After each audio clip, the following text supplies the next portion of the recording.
നിങ്ങൾ ചോദിക്കാറില്ലേ, അതായത് രക്തവാദം കണ്ടുപിടിക്കാനായിട്ട് എന്ത് ടെസ്റ്റ് ചെയ്യണം, ആമവാദം കണ്ടുപിടിക്കാനായിട്ട് എന്ത് ടെസ്റ്റുകൾ ചെയ്യണം, അതുപോലെ സന്ധിവാദം കണ്ടുപിടിക്കാനായിട്ട് എന്ത് ടെസ്റ്റുകൾ ചെയ്യണം എന്ന് ചോദിക്കാറുണ്ട്. നമുക്കിപ്പോ RA ഫാക്ടർ പോസിറ്റീവ് ആയാൽ രക്തവാദമാണെന്ന് പറയാം, അതുപോലെ ASO ടൈറ്റർ പോസിറ്റീവ് ആയാൽ ആമവാദമാണെന്ന് പറയാം. ഇനിയിപ്പോ എക്സ്റേയിലൊക്കെ ഡീജനറേറ്റീവ് ചേഞ്ചസോ ബോൺ ഡെൻസിറ്റി കുറയുക, അതുപോലെ വിറ്റാമിൻ D കുറയുക, ഇത്തരം റിപ്പോർട്ടുകളൊക്കെ ഉണ്ടെങ്കിൽ നമുക്ക് സന്ദിഗ്ധവാദമാണെന്നും പറയാം. പക്ഷെ ഞാനൊരു സത്യം പറയട്ടെ, ഇതുകൊണ്ട് മാത്രം ഡയഗ്നോസ് ചെയ്യാൻ പറ്റില്ല. കാരണം ശാസ്ത്രം പുരോഗമിക്കുന്നതിനനുസരിച്ച് ഒരുപാട് പുതിയ ടെസ്റ്റുകൾ വന്നുകൊണ്ടിരിക്കുക. അപ്പോ ഈ ടെസ്റ്റുകൾ മാത്രമാണ്, അതല്ലെങ്കിൽ ഈ ടെസ്റ്റുകൾ കൊണ്ട് മാത്രം നമുക്ക് ഇത്തരം രോഗാവസ്ഥകൾ പൂർണ്ണമായിട്ട് ഡയഗ്നോസ് ചെയ്യാൻ സാധിക്കും എന്ന് പറയാൻ പറ്റില്ല. ഇനി രണ്ടാമതായിട്ട് ഞാനൊരു സത്യം പറയട്ടെ, അതായത് ഒരു ആയുർവേദ ചികിത്സയെ സംബന്ധിച്ച് ഈ ടെസ്റ്റുകൾ ഒന്നും ആവശ്യമില്ല. ഈ ടെസ്റ്റുകൾ വെച്ചല്ല നമ്മൾ ഡയഗ്നോസ് ചെയ്യുന്നത്. കാരണം ആയുർവേദത്തില് രോഗത്തെ അല്ല ചികിത്സിക്കുന്നത്. ഈ പറഞ്ഞ ടെസ്റ്റുകളൊക്കെ നിങ്ങളുടെ രോഗത്തെ കണ്ടുപിടിക്കാൻ വേണ്ടിയിട്ടാണ്. ആയുർവേദത്തില് നിങ്ങളുടെ ശരീരത്തെയാണ് ചികിത്സിക്കുന്നത്. നിങ്ങളുടെ ശരീരം കാണിച്ചു തരുന്ന ലക്ഷണങ്ങളിലൂടെ എന്തെന്ത് കാരണം കൊണ്ട് ഇത്തരം രോഗലക്ഷണങ്ങൾ അല്ലെങ്കിൽ രോഗാവസ്ഥകൾ നിങ്ങളുടെ ശരീരത്തെ ബാധിച്ചു എന്നറിയുന്നതിന് തലമുടി മുതൽ പാദം വരെ, നഖം വരെ കാണിച്ചു തരുന്ന ലക്ഷണങ്ങളിൽ നിന്നാണ്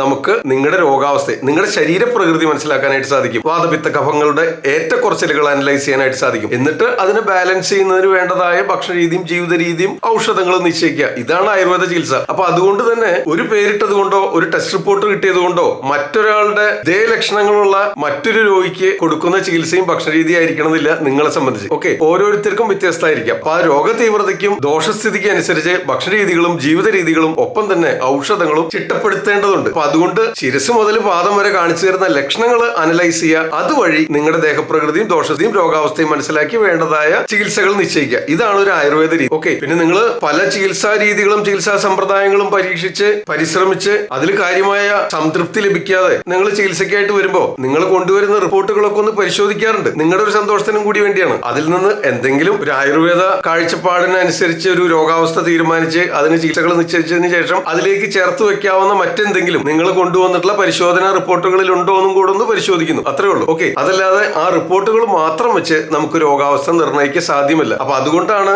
ഓരോ കേസിലും രോഗിയുമായിട്ട് സംസാരിക്കണം, അല്ലെങ്കിൽ രോഗിയെ നേരിട്ട് കാണണം. എന്നിട്ട് ആ വ്യക്തിയുടെ ശരീരം പ്രദർശിപ്പിക്കുന്ന രോഗലക്ഷണങ്ങൾ തിരിച്ചറിയണം, ചോദിച്ചറിയണം. എന്നിട്ട് അതിന് വേണ്ടതായ ഭക്ഷണ രീതികളും ജീവിത രീതികളും, അതുകൊണ്ടാണ് നിങ്ങൾ ജീവിക്കുന്ന സ്ഥലത്തെ കാലാവസ്ഥ അറിയണം, ജീവിത രീതികൾ അറിയണം, ഭക്ഷണ രീതികൾ അറിയണം, ജോലി സാഹചര്യങ്ങൾ അറിയണം, പാരമ്പര്യ ഘടകങ്ങൾ അറിയണം. അപ്പൊ അതിന് നിങ്ങളോട് ചോദിക്കുന്ന രോഗലക്ഷണങ്ങൾക്ക് യെസ് ഓർ നോ മറുപടി കിട്ടിക്കഴിഞ്ഞാൽ മാത്രം മതി. ഓക്കെ, അതിന്റെ കൂടെ ഇത്തരം റിപ്പോർട്ടുകളും കൂടെ ഉണ്ടെങ്കിൽ അതും കൂടെ പരിഗണിക്കുന്നു, അത്രമാത്രം. അപ്പൊ അതല്ലാതെ നിങ്ങൾ പലപ്പോഴും ഈ വീഡിയോ ചെയ്യാൻ കാരണമായത് നിങ്ങൾ പലപ്പോഴും ചോദിക്കാറുണ്ട്, എന്റെ ബ്ലഡ് റിപ്പോർട്ട് ഇങ്ങനെയായിരുന്നു, അപ്പൊ അതുകൊണ്ട് ഇത് രക്തവാദമാണോ, ഇതിന് ആയുർവേദത്തിൽ ചികിത്സയുണ്ടോ, അതല്ലെങ്കിൽ രക്തവാദം കണ്ടുപിടിക്കാൻ ചെയ്യേണ്ട ടെസ്റ്റുകൾ എന്ത് എന്ന് ചോദിക്കുമ്പോൾ മറുപടി പറയാൻ പറ്റാത്തത് കാരണം കൊണ്ടാണ്. ഈ വീഡിയോ മുഴുവൻ കാണുമ്പോൾ നിങ്ങൾക്ക് മനസ്സിലാവുന്നു തോന്നുന്നു അല്ലേ? ഇവിടെ കൊടുത്തിട്ടുള്ള വീഡിയോകളുടെ ലിങ്ക് ഒക്കെ നിങ്ങൾക്ക് ഉപകാരപ്പെടും, കയറി കാണാവുന്നതാണ്. അപ്പൊ ലൈക്ക് ചെയ്യുക, ഷെയർ ചെയ്യുക, സബ്സ്ക്രൈബ് ചെയ്യുക. ഞാൻ ഡോക്ടർ സേവ്യർ മറ്റൊരു വീഡിയോയിൽ വീണ്ടും കാണാം. ആദ്യം ആയുർവേദം.